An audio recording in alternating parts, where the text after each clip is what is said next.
Alright, hello, this is Kiratze with StreamerSquare.com. I am doing this video on a review for the Blue microphone that I'm using currently actually to record this video in.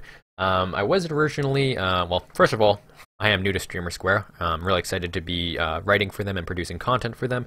And if you don't know what StreamerSquare.com is, it is a website dedicated to bringing new or old streamers tips and tricks and how-to videos, guides, more articles.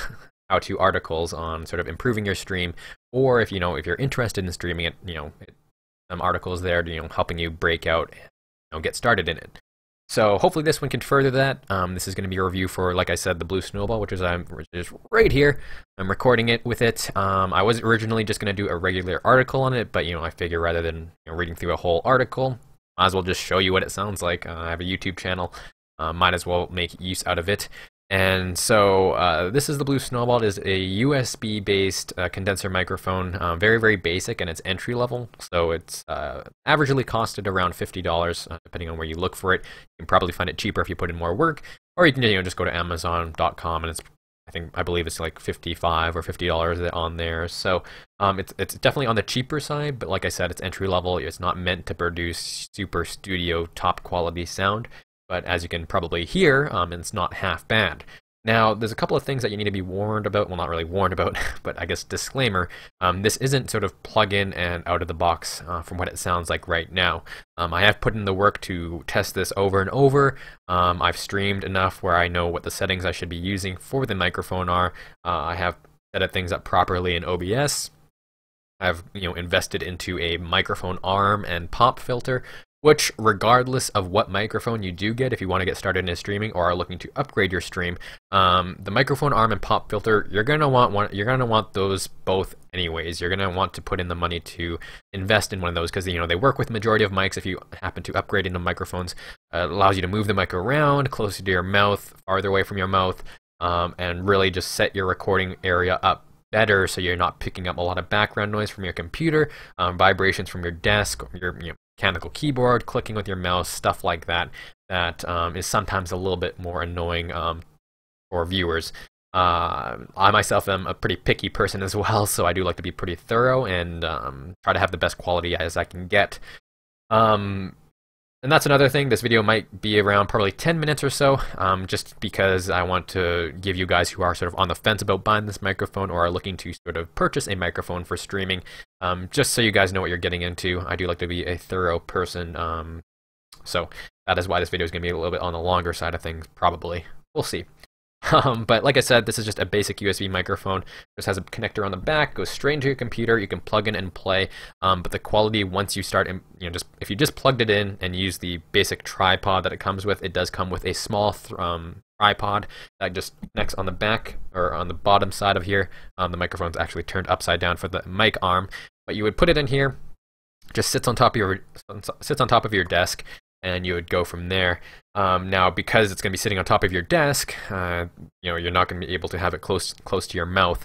So you're going to have the settings a little bit weird, and it will pick up your keyboard, computer, fan running in your room, people talking in the room. Even if they're like across the room, it'll definitely pick up on that still. That's one thing about the Blue Snowball microphone is if you don't set things up properly, it will pick up on pretty much every single thing going on in your room. Very, very small things as well, even like your mouse clicking. Even if you place the microphone in front of your keyboard and stuff like that, it is quite strong enough to pick up on those types of things if you don't set it up properly. So this will all go back to just setting things up properly and investing in a mic arm and pop filter. Those types of things you can get away with a really cheap microphone, and if you put in the work to do those things, your sound quality can go through the roof for that microphone in terms of quality. So the microphone, what else does it have? It doesn't have too many features on it. Pretty much the only features it does have is this little switch on the back. There's 3 different settings to it. It pretty much just adjusts the polar pattern, which is how the microphone picks up sound. So the first setting is the cardioid pattern, which is going to be the most common way you're going to want to use your microphone for. So for example, the Audio-Technica AT2020 is a pretty popular microphone. That's pretty much stuck on cardioid setting, and that's what you want when you're a Twitch streamer. You only want sound from the, picking up from the front. It's sort of a heart-shaped pattern is what the polar pattern ends up being. and it picks up on your voice and only your voice if you set it up properly. The second setting is the exact same thing as the first one. It's a cardioid setting as well, but it also adds on a -10 or -10 decibel pad to the sound, meaning that it's going to reduce the background noise, but it's also going to lessen how much is actually picked up by the microphone. So you will have to have it closer to your mouth, but it will reduce on what it picks up in the background. So you can actually, so this is what I did, is I have it on the second setting, so it does have the -10 decibel pad already on it. And then I went through OBS and just turned up the gain slightly, so that's what you're hearing right now.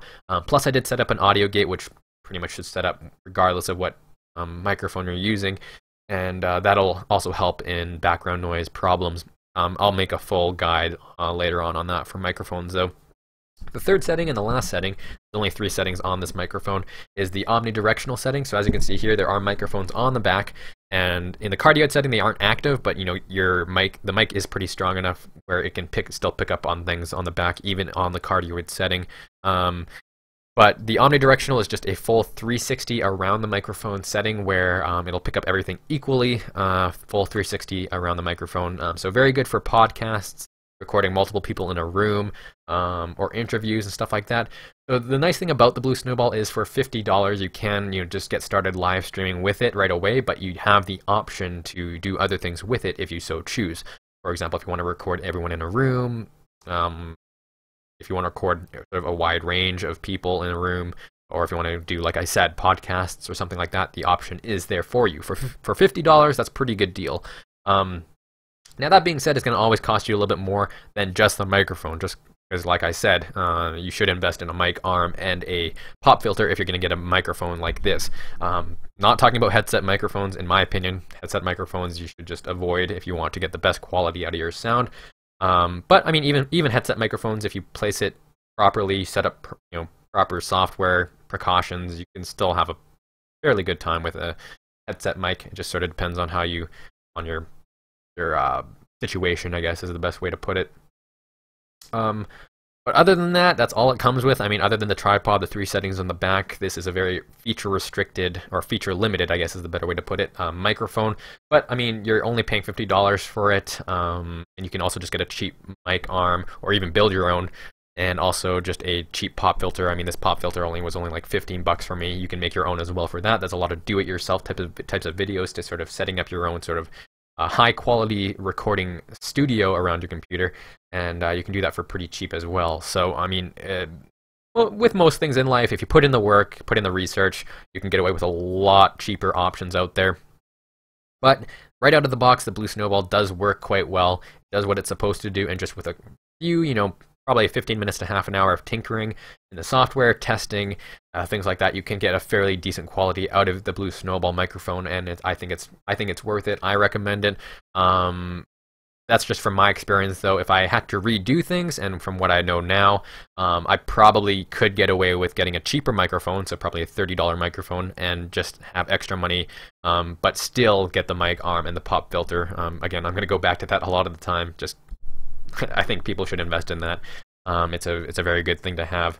So, but that's about it. I like the Blue Snowball right now. It does what it's supposed to do, and plus, it does give you options down the road for other things if you so choose to.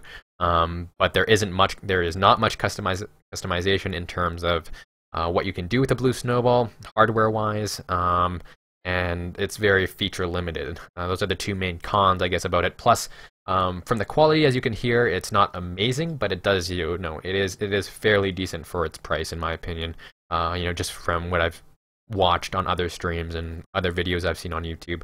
So, that's that. I hope you guys enjoyed watching this video. I hope you guys got something out of it in terms of just general audio tips, or just things generally specific to the Blue microphone.